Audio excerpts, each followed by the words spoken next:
let me be quite candid. I do not believe I have the ability today to mandate that. Why not? Yeah. I could make a smart comment, but I won't. There's not the appetite in this state today for that kind of a mandate. We did it last year with schools. It worked very, very well.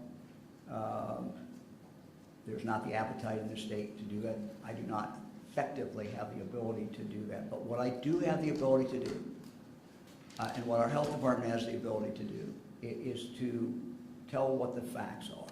And let me just give one more fact. The quarantining issue.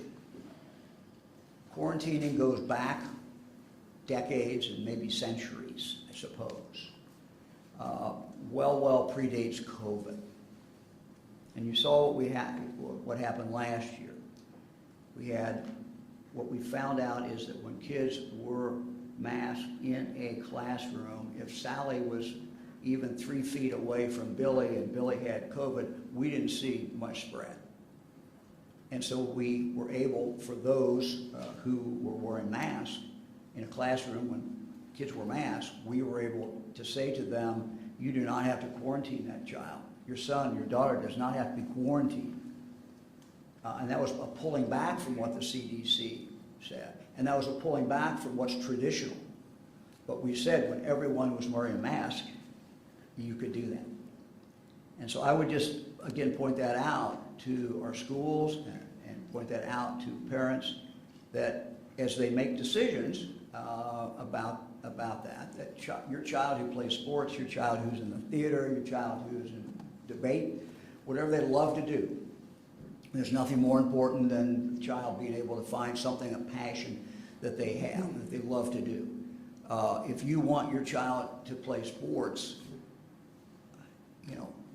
not being vaccinated and not being masked in school is a recipe for that not happening, or for that to be certainly at least potentially interrupted. So much better chance everybody in the classroom is masked because the protocols that will be by the local health department are simply different based upon that fact. So that's just a fact and something for people to weigh. But we're at a point in this pandemic where information is out there. We're going to continue to put information out there. But we're at a point where these decisions must be left to the local community. They must be left to the parents.